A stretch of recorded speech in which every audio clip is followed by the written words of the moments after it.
Hey guys, welcome to another episode of Kera Dangerous Talk. Well, you know what, guys? I'm living true to the name today. I have a guest that I'm very excited to talk to because I love talking to people with great stories. I think all of us has a story, but some people's stories are just really, really interesting, entertaining, plenty of lessons. Hey, I'm not gonna go through it all. Let me introduce the guest, Miss Pamela or Pam Driscoll. Pam, what would you like to go by? Um, Most people call me Pam. Pam. Oh, Yeah, so can I call you Pam then, since most people do it? absolutely. Thank you so much. Pam, you are going to be on this season's BT's American Gangster Trap Queens.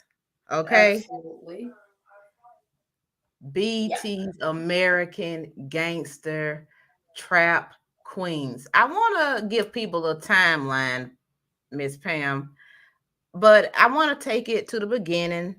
But before I do that, I want to start off by saying one thing. You were sentenced to 37 years in prison. Yeah. In total, in 37 one of years. my prison sentence, I should say, because I had 37 in the state of Oklahoma, and I received 10 and a half in the federal government. Whew. When you hear, I can imagine standing in court and when you hear them throw a number at you like that, what did that feel like? Um, well, the term that I came up with is I was like, "Welcome to the living dead." Whew. Wow.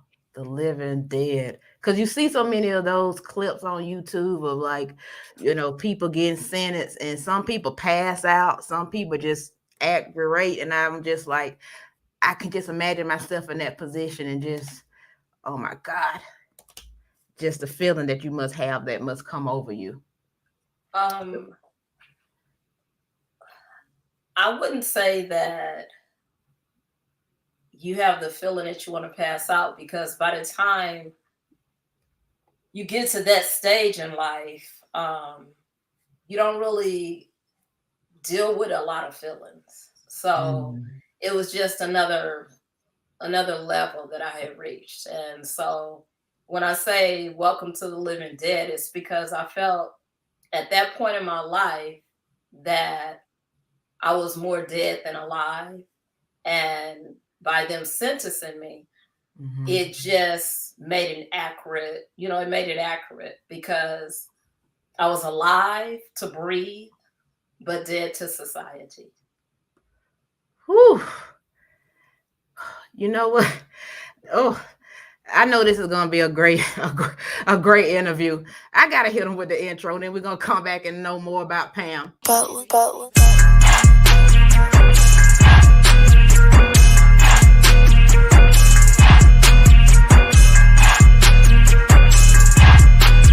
Ooh, you know what? Ooh, you know what? Yeah. Ooh, you know what? And we're back.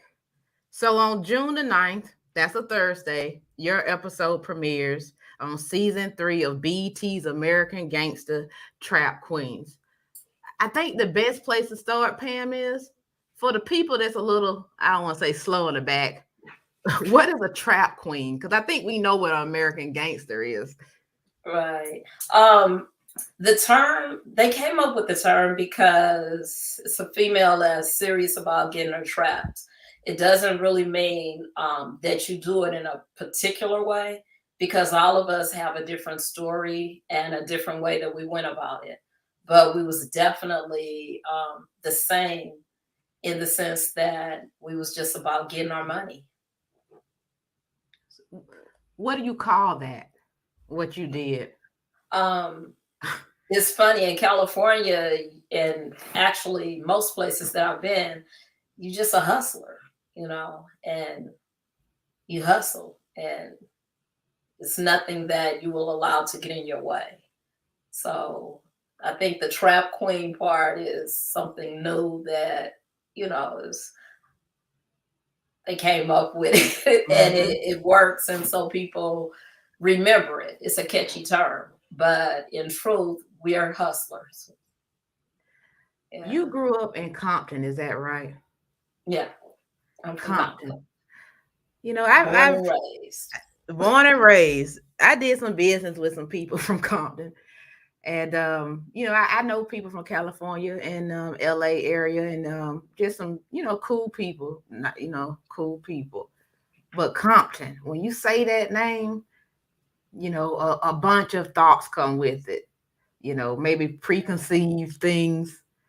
But tell us about the Compton that you know, Pam, the Compton that you grew up with. You know what? That's a good question because I meet people all the time. Some people I meet them in business, and Hmm. the first thing they say is, "Where are you from?" And when I Hmm. tell them Compton, the first thing that come out of your mouth is, "You don't sound like you're from Compton.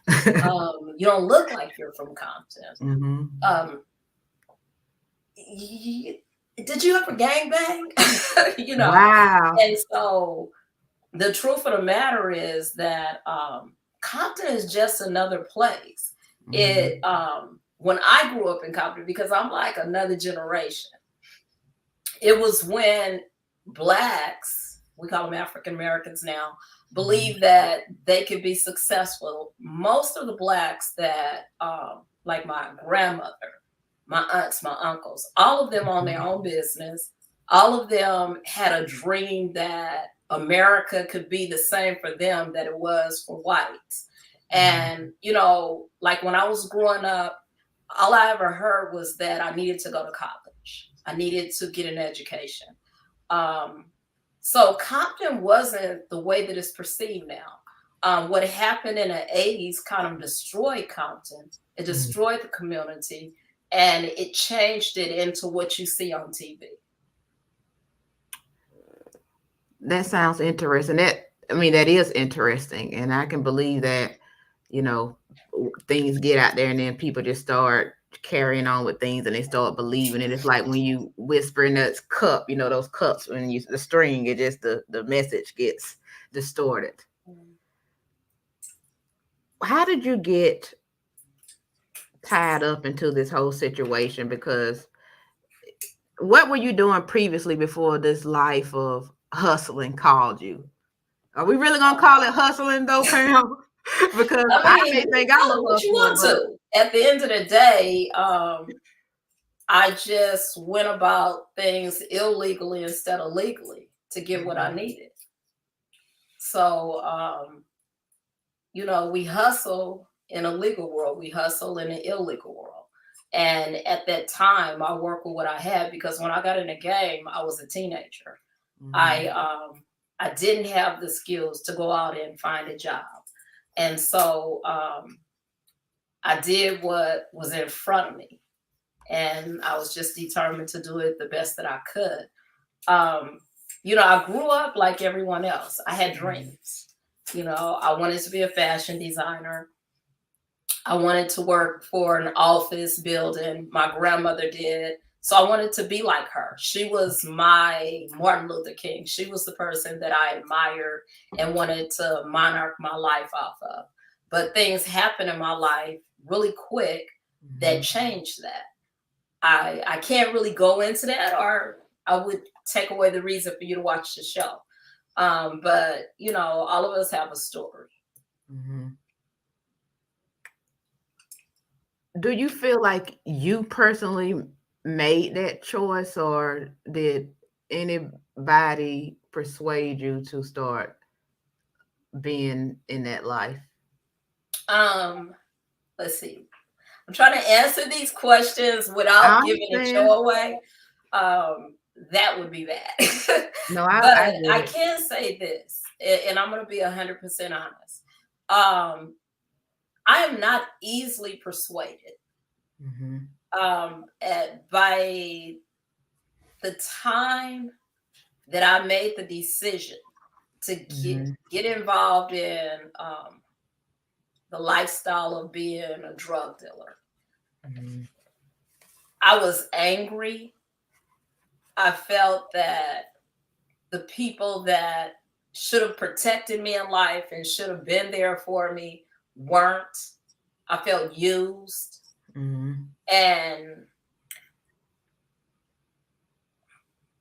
I felt alone. Mm-hmm. So to me, I felt like the decision that I made was right. That's how I felt then.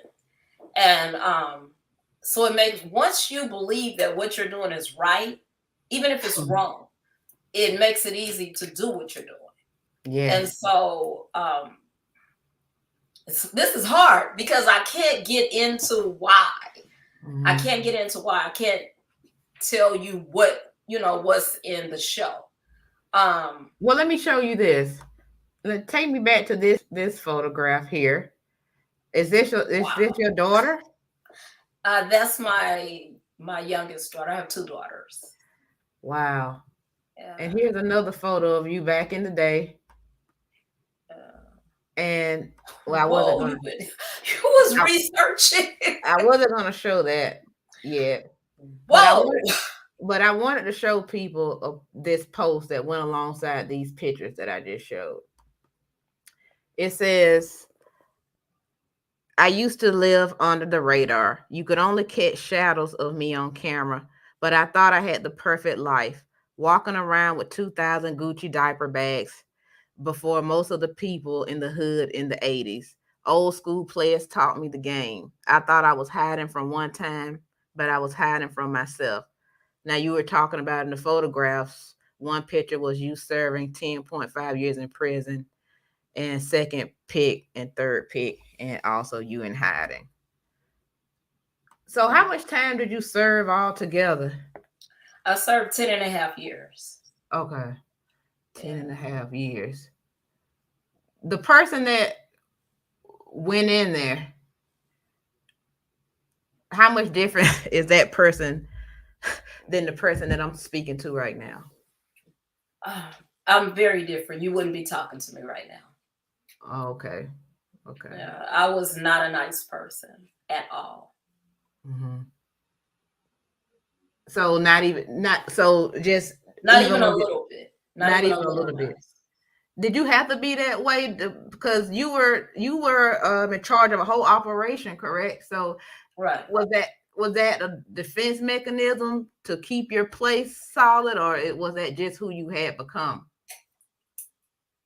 It was dual. It was who I Mhm. had became.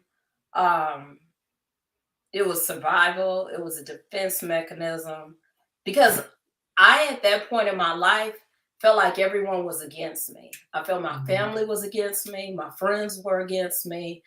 More than anything, I felt my father had betrayed me. Mhm. And the guy that I was dating, I felt like he had betrayed me. He did some really horrible things. And I had been homeless. I can say that. I had been homeless. I had gotten to the point where I was sleeping on park benches. Mhm. And it was after I had lived a really hard childhood. And I had like a lot of emotional things that I carried. So I carried baggage to begin with. And Mhm. the minute that I thought that I had gotten in a situation where I could trust someone, uh, wow. I found out that the only person that I could trust, at least I felt like the only person that I could trust at that time was myself. I, this isn't in the show, so I can go on and say it. During a time that I felt I was at my bottom, Mhm. I actually had ended up sleeping in garages and on park benches. And, Mm. I meet a young man and I think, okay, yeah, I'm gonna go home with him. Um, and he's gonna be my best friend. And next thing you know, I'm getting raped. Mm. So by the Mm. time I got with the hustlers that I was hanging out with, they saw me as this girl that, wow, you talk kind of different. Are you sure you're Mhm. from Los Angeles? Your voice, you don't sound like you're from Los Angeles. Because Mhm. I was raised by a woman that was highly educated. And when she spoke to me, I guess I mimicked her, which was my Mhm. grandmother. She helped raise me because I wasn't really stable. Uh, she taught me business skills because she ran her own business. She worked for the government, which was my father's mother. My mom was college educated. My mother's mother was a RN. Mm-hmm. And so I had like this split life where I had educated people that raised me. They were all working hard to achieve the American dream, but there was a lot of emotional things that went on for my families. And those emotional struggles was passed down to me. So by the time I met the individuals that introduced me to the game, Mm-hmm. I was already broken. I was already someone that felt like, man, I didn't have a lot of care in me. I didn't have a lot of love in me. And so, We do look for love in the wrong places a lot of yeah, times when we're hurt like that, right?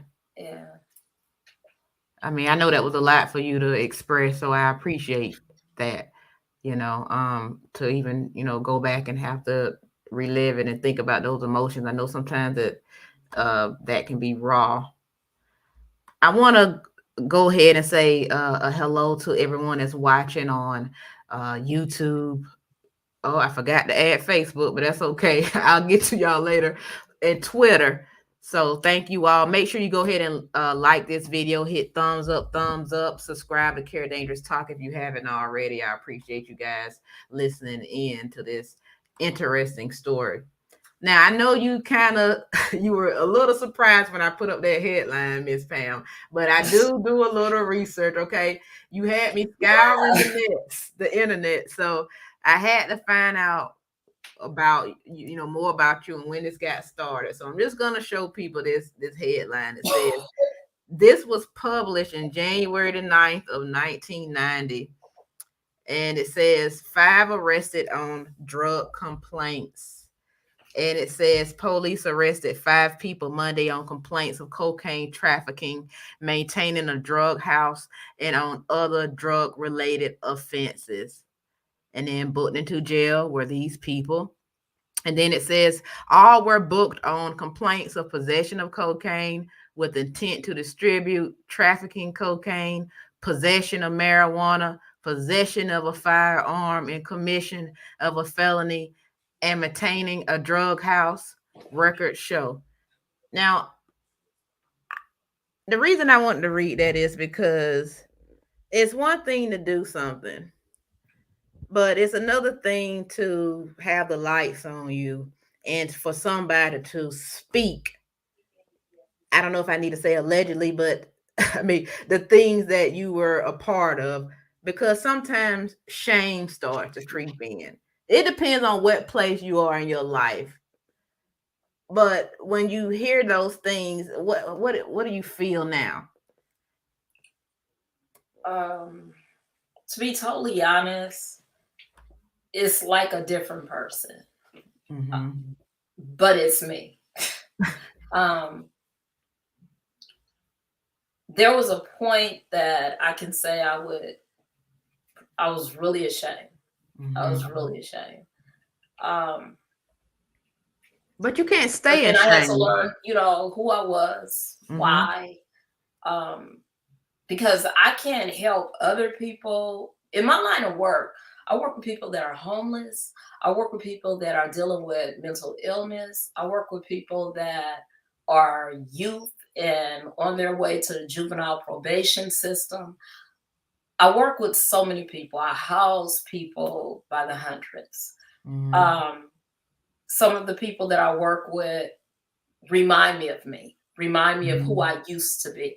Mm-hmm. I worked with this one lady when I worked downtown LA in the homeless area, which is called Skid Row.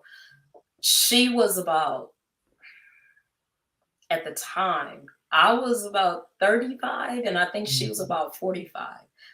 She had prostituted at the age of 9 Mm-hmm. and gotten on drugs, traveled all around the world with a set of prostitutes and pimps. and obviously dropped out of school because she was 9. Mm-hmm.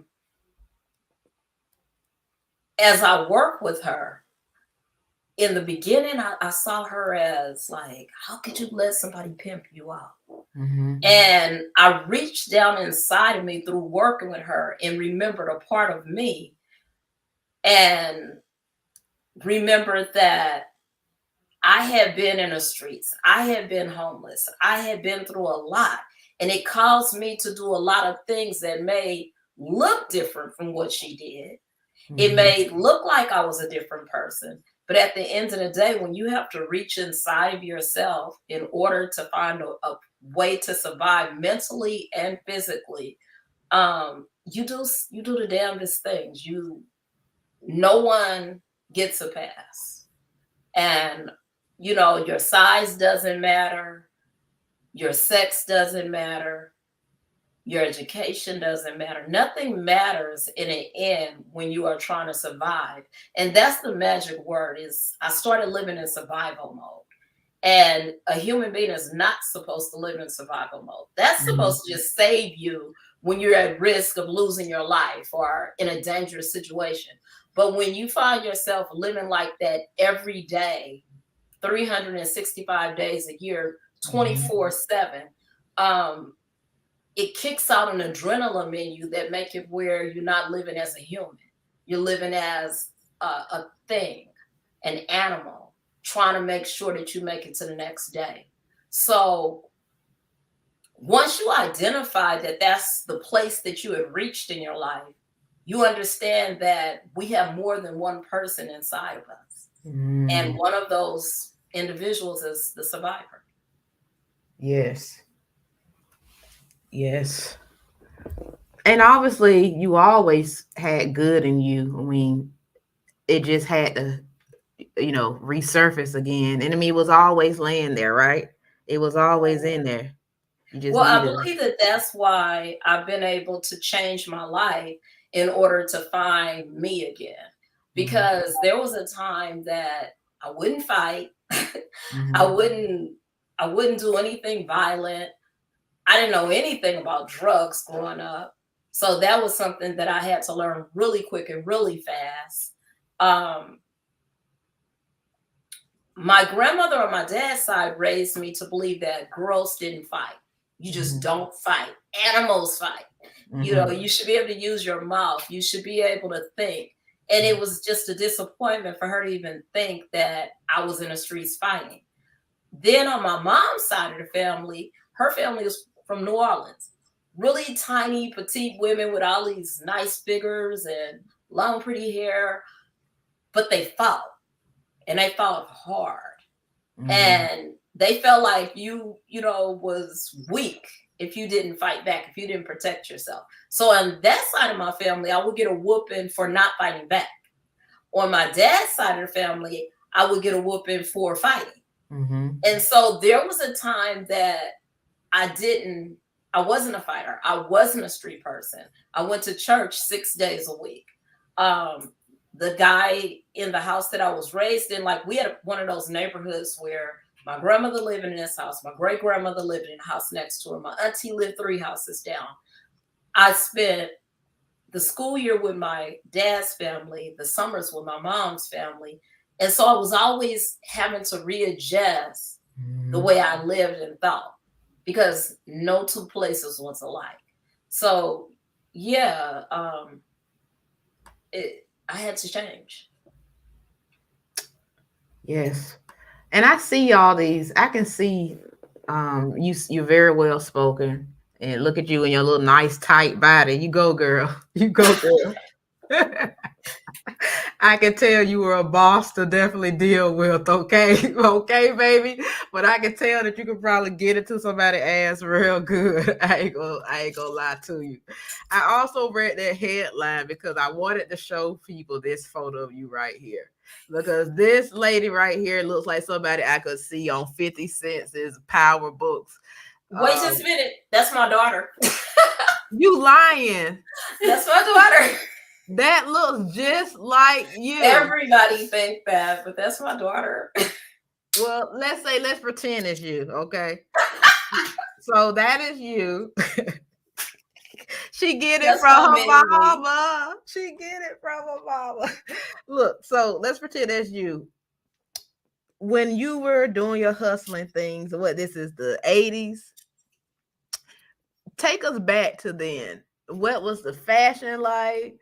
What was the feeling like? Because people glorify that type of lifestyle, and we've talked about some of the more stressing things of it, but what about the things that make people want to be in the life that you experience? Tell us. That's the problem.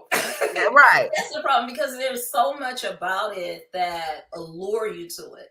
It's so much. If you can get past the fear of dying, then it's a life that you can see yourself in. But most people have a fear of dying.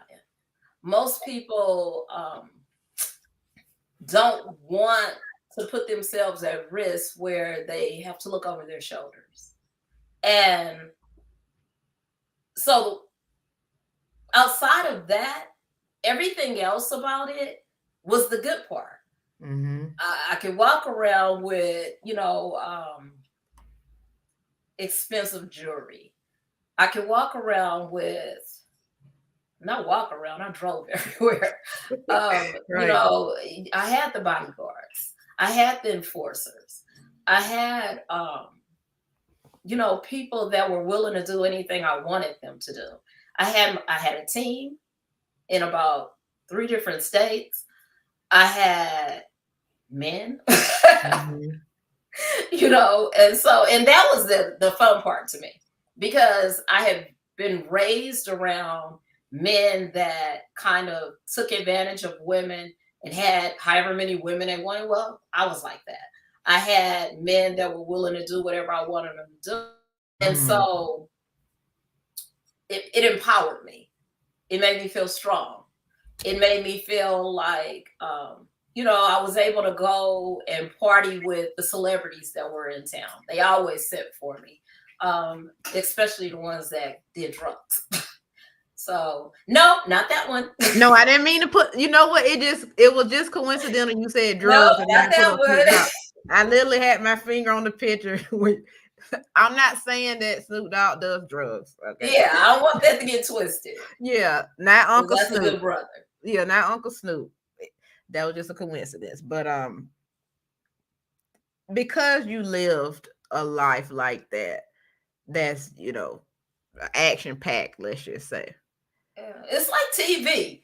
That is it's so easy Mm-hmm. to for young people to get involved in that because it's that adrenaline, like I was speaking Mm-hmm. of earlier. That adrenaline is all over the place. It's like doing a drug. Mm-hmm. Um, you can fly anywhere you want. People respect you. People would drive down the street yelling my name. It Mm-hmm. was drug dealers back then were like celebrities. The stuff that's going on now is way different. The stuff that was going on back then when I was in a game, it was like watching a movie, Mm-hmm. but it was real life. I'm guarded when I talk about it because I'm so afraid that if there's somebody underage that's watching me talk, will say, "Oh man, I'm gonna do that. I'm gonna do that." She looked like she overcame it, but they don't know the other stories, and Mm-hmm. those are the stories that I feel comfortable talking about. I feel comfortable telling people that I think that I have tried to escape being murdered over 20, 30 times. I was gonna say that because I read that you kind of, and I don't want to talk about anything on the show, but you took over your boyfriend's operation. I'm thinking, was any retaliation and Oh things? yeah, So okay, oh yeah, he had that coming. yes. Yeah. Whew. It I'm was just like, my what do you call it? My coming out. mhm, And in order for me to be respected, I had to do it in a certain way that people would remember and talk about it.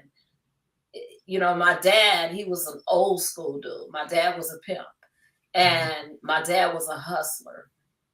He he cautioned me. He was like, "If you really gonna get in a game, if you're really going after this, you can't kill him. you have to leave him alive, and you have to make sure that everybody know that he won't fuck with you. And it's for, it's like you put it in people's head that I don't have to kill him. Mm-hmm. I'm going to still walk the streets. I'm going to still do what I want to do. And I'm going to take everything. That's mine. Give it to him. And so that was the attitude that I had developed because of the things that he had did. Now you got to watch the show to see what he did. Oh, I was like, that is, your name need to be Pamela Dangerous. You should take my name, okay? I don't deserve it. I'm very much safe. My name should be Kera Safe. Look, I was asking you about that part of the lifestyle because I want to know when I talk to people who I call OGs, it seems like most of them have slowed down significantly. Do you think that you've calmed down now, or are you just naturally one of these people that need things going on all the time? I have calmed down, but instead of doing illegal things, I've vested myself in everything that is legal. So I run my own business. Yeah. I have multiple locations. I work with youth physically. Like I was a cheer director. My son is in high school, so I do a lot with him and my nephew. I'm very active. You run a housing facility, right? And you take care of all these people. Tell us about that again. You told us a little bit earlier, but being able to work with those people again after everything you've been through and kind of, seeing them and what they're going through. I bet you have a lot you can help them out with, not just with your business, but with speaking with them as well, to them. Right. I got into the line of work that I'm into on an accident. It's not like I grew up and said, I want to go out and help people. I want to go out and do this. When I was incarcerated, I had an opportunity to go to college. This is another one of those flip side stories that the network know nothing about. But when I was incarcerated, one of the guards tried to rape me. And I flipped it around and utilized the lieutenant that was incarcerated with us to get my living situation the way I wanted it. So I was able to go to college, whereas nobody else in the prison was going to college. And I was able to leave outside the prison to go to like this work program. Basically, they did everything they could other than let me go. And so I still had this idea that I would be able to come out, get my own business and work, suits, high heels, and make a lot of money. But when I got back home, I found out that it's very true that it's not easy to find employment with a record. So I was working for a company that, I think I mentioned it online. I was working for a company that had a $3 million grant in order to start a youth program. They had been introduced to me and knew that I knew how to do those type of deals and save money.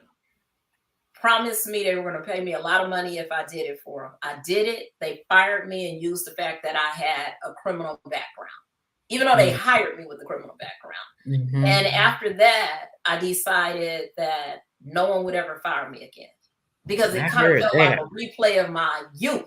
Wait a minute, I did all this time and now I'm at home and somebody's going to use me again. I don't think so. So I created my own business with my last paycheck and things kind of grew from there. So I got into the field as a survival tactic.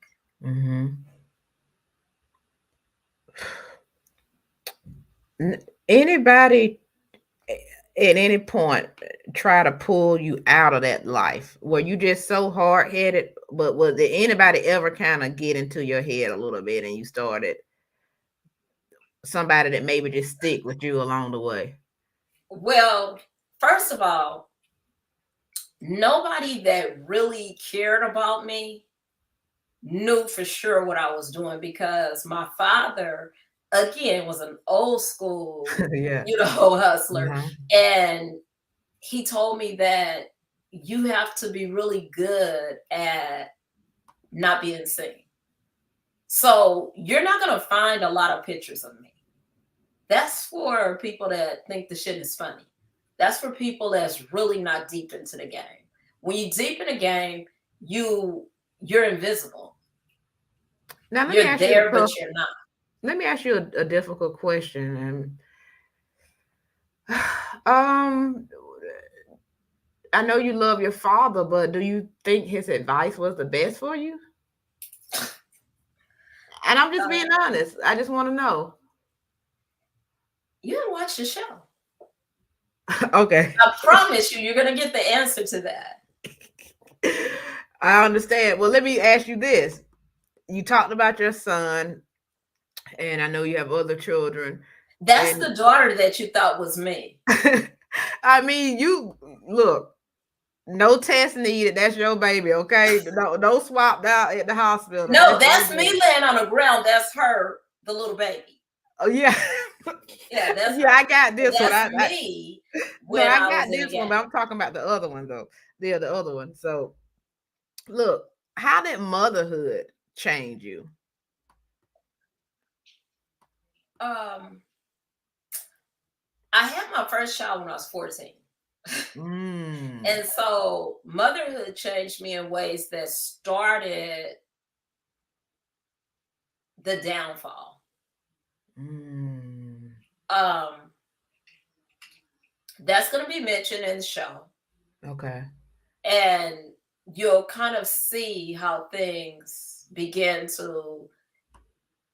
That's my second daughter. I have another daughter that you don't seem to have any pictures of, probably because she doesn't like social media. So I respect her and don't put her picture on social media. But my oldest daughter, I had her the first year of high school. And it was not accepted that I had a child. I can say that I ended up homeless because of having the child. And after I had her, I moved probably about 11 to 15 times until I just couldn't move anymore. And like I said, I was sleeping in park, in people's garage. I lived places that was not meant for human beings. I felt at that time that I couldn't turn to anyone. Although later on, everyone said you didn't ask for help. Wow. So motherhood changed me. How do you feel when people said that? They said you didn't ask for help? Because sometimes I'm just like, you couldn't tell I needed help. Like, you know what I mean? Like, did you have that moment, or you was like, okay, if you didn't know, then you didn't know? Well, it's kind of, life just plays out the way life is going to play out. If you're young and you haven't lived life yet, a lot of the decisions that you make won't be right. I will say that my father's mother told me not to go with my father. She told me not to. And that was one time that a person told me don't go. But she didn't tell me the truth. She didn't tell me that my father was a criminal. She didn't tell me that I'd probably end up in trouble. She didn't tell me that she didn't trust my father, because that was her son. And she knew that I always wanted my father. I always wanted the opportunity to see what it felt like to have your father in your life. He was always in and out of my life. What I didn't know is that he was always in and out of prison. Because every time I saw him, he'd walk around in a suit. He drove nothing but foreign cars. He looked like he was the man. Every male in my family admired him. He always had women. So I wanted that guy that looked like he was everything. So when my dad told me that he would send for me, I was elated. And when my grandmother told me don't go, now remember, I've had a child, I've moved from place to place. I don't want to hear what she have to say. And she wasn't willing at that time to tell me the truth about him. So what she said made no sense. It made no Mhm. sense to tell me not to leave with my father. Wow. So he was the person that you looked up to, and wow. I see a lot of photos of you and with basketball players. I don't have all of them, but I'm gonna tell folks you have like an all-star team of pitchers, like Blake Griffin, CP3. It seems like you may be close with Matt Barnes. Are You know, you? actually, he's my cousin's best friend, and I used to go out. I used to style celebrities. Hmm. When I first came home, you kind of try to figure out where you fit, and I did a lot of different things. I'm very outgoing. I'm very business minded, so Hmm. you know. Well, I like it. I like to see you getting out there. Also, we talked about some of the business you had, but you didn't mention something, Pam. What about this book? Come on now. Yeah, that right there is the beginning of why I agreed to do the show. I wrote Hmm. that in pieces when I was incarcerated, and it's Hmm. how I helped myself get through it. Hmm. Um, each chapter of the book is about a different part of my life. Like each chapter starts with a poem that I wrote about something that was deep with me. Like there's one chapter that's called "The Sin of a Mother," Hmm. and so I wrote a poem about how my mother's life turned into my life, turned into my daughter's life, and it ended the way it did. There's another chapter that is called "He Came to Save Me." And it's about when my father told me that he was gonna give me my own place. You and your Hmm. baby, you'll have everything you need. And I really believe that he had entered my life to make it better. And so that chapter, it goes from the poem of "He Came to Save Me" into what really happened in our lives. And then I have a chapter called "The Takeover," and it's Hmm. about the guy that I was dating. And when I decided that, I would empower myself, I would be the person and he would no longer be anyone. So each chapter has a poem, and then it gets into that phase of my life. Where can people catch this book and pick it up so they can read these fantastic poems and stories that you have? Yeah, they'll be able to get that about 2 weeks after the show air. Yes, I ma'am. want people to get a chance. First of all, I have never seen the show. When you do American Gangster Trap Queen, Hmm. they don't want you to see the show because they don't want you to stop the production. And Hmm. so most of the women I'm told are, in the same situation. They don't, when you see it, I'll be seeing it. And so I wanted to, first of all, give people a chance to see this play out on film. And then I want them to be able to go back and grab the book and find out, the true making of this particular trap queen. And, you know, It so makes sense. Guys, you can check Pamela's or Pam, as she says, episode of BET's American Gangster Trap Queens on Thursday, June the 9th. I'm looking forward to that. I want to put something out in the air. I like your aura. I wish that you would get picked up on a movie role or something, a 50 Cent's show, Power Book. I think you would do a good job on that. Like they need to bring some real people in. Wait, I saw that look you gave. What, you got something going on? You got stuff going on, fam? Cause I'm a little psychic, fam. I'm a little psychic. I feel like you've been talking to people. No, look, I'm I'm telling you, sure you didn't say nothing. Like I'm no. sitting over here talking to my publicist, and she's going, "I didn't say nothing," and No, she it's really like did. something's going on here. Look, no, I'm good at picking out talent, and I think you got a good personality. You in shape, you look good, you have a, like I said, you speak well.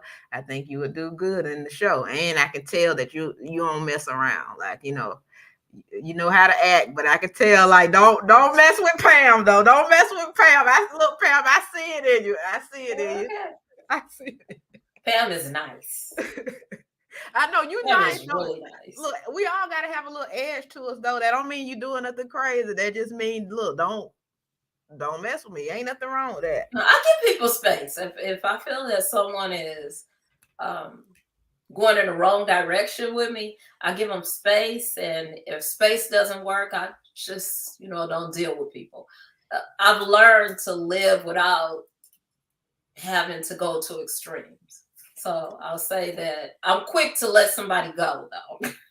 Well, I feel like, I don't want to sound downtrodden. So just give me one or two things people say about you that's really pleasant. Because you made it seem like you were like, oh, I was just so mean. But I mean, you couldn't just I be mean. was. But you couldn't be mean all the time. Give me something good about yourself, like that shines through to others. I can give you something good about me now. Okay. But I really can't give it was you that bad, Pam? I was an artist. I know how to draw. I'm a really good artist. Mm-hmm. I have a lot of art talent. And everybody that knew me knew that. I'm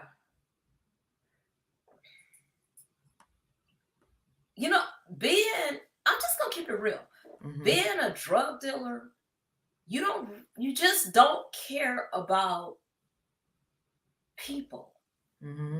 They asked me, at one point, man, they were like, you didn't care about the person that was getting high.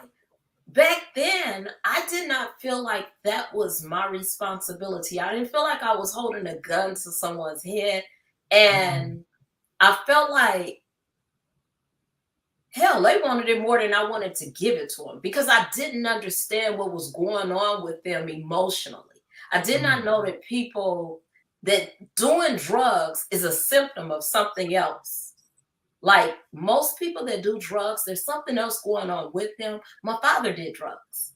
And I didn't understand that there was something going on with my father that was so deep that he didn't want to be within his own self. So he did drugs so that the drugs could be in front instead of him. And so when you have a cold, the cough let people know that you have a cold. When you have a heart problem, there's symptoms to that. Mm-hmm. When you are messed up and when things have happened to you in your life that are so devastating that you can't live with yourself, but you don't want to commit suicide, a lot of people like that do drugs. And I didn't know that. I had never done drugs. I still don't do drugs. So I didn't understand. And I didn't understand why. My drug was making money. My drug was control. My drug said that this made me whole. This made me the person that nobody would want to do anything wrong to. My drug was having powerful men behind me that I could tell to do anything. So for all of us, I can come back today and tell you that, oh, yeah, there was some good things about me. You know what? I just thought about it. I have one good thing about me. Yes. I met someone that didn't have a mother that was there active in their life.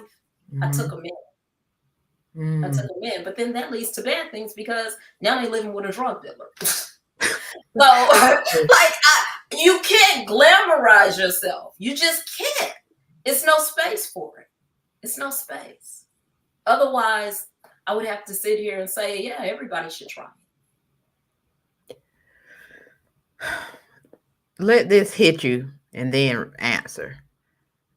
You kind of talked about a little bit. You said generations. You said your mom, your daughters. What do you want? I want to see how to state this. What do you want to leave your children with? Like, what do you hope for them? What do you hope for your children now that you're in the space that you're in, the woman that you are, the mother that you are at this point? What do you hope for them? I hope the same thing for all three of my kids. I have two daughters and one son. The two daughters were largely affected by the lifestyle that I chose. Mm-hmm. My youngest daughter was with me when they finally caught up with me and came to arrest me. And she was 2 years old.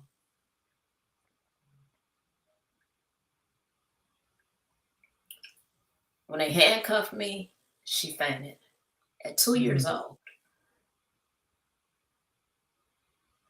I know it's difficult. My thing for them is that they live the life that I couldn't have at a young age. Mm-hmm. That they they're proud of who they are. They don't have to be rich. They don't have to have a certain home, but just that they know who they are and that they're whole. That is everything, because everything else can happen if you have that. So yeah. Pam, Pam, that's what's good about you. You just said it. Look at your hope for your children. A good person, a bad person wouldn't feel that way. Those are all good things. That's wonderful.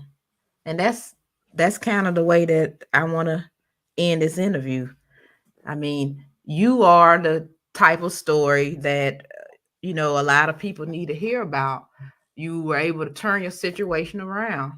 And when I see the pictures on your social media, you look like somebody fun that people like to be around, and you smiling, and even with your publicist, you goofing around. And I mean, so I think, ease up on yourself a little bit, ease up on yourself a little bit, don't that's just what I'm saying. You should believe me since I'm kind of psychic, right? I told you what I see. Absolutely. Because So my publicist didn't say anything to you, right? she really did it. She Okay. she really did it. So check. You gonna guys make? I know I'm gonna be watching this show, American Gangster Trap Queens. I can't wait to see it again. I'm gonna say today, season 3, BT's American Gangster Trap Queens. Pam's episode premieres Thursday, June the 19th, and then No, after the that, ninth. the The 9th. ninth. I'm sorry, I don't know where I put the one at, but the 9th, and then she'll keep us updated about her book, The Emergence of a Dope Queen. Right. So keep up with her. Pam, if people want to find out more and keep up with you, where can they reach you at? At Pamela Driscoll on Instagram. And I think it's Pamela_Driscoll. Yes. Beautiful. Follow I me, wish. and I will, always make sure that I'm mentioning everything that I'm involved in. I'm a community person. I love people, and follow me.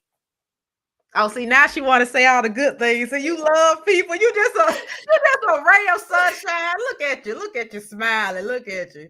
Have a great personality. So look, I gave you a lot of things. I hope your publicist was writing it down. So now you have a list of those wonderful things about yourself, because I gave you a couple tonight. All right. Okay. I'm wishing you the best. And hey, I'll see you guys on the next episode of Kera Dangerous Talk. You know how it goes. We out of here. Bye.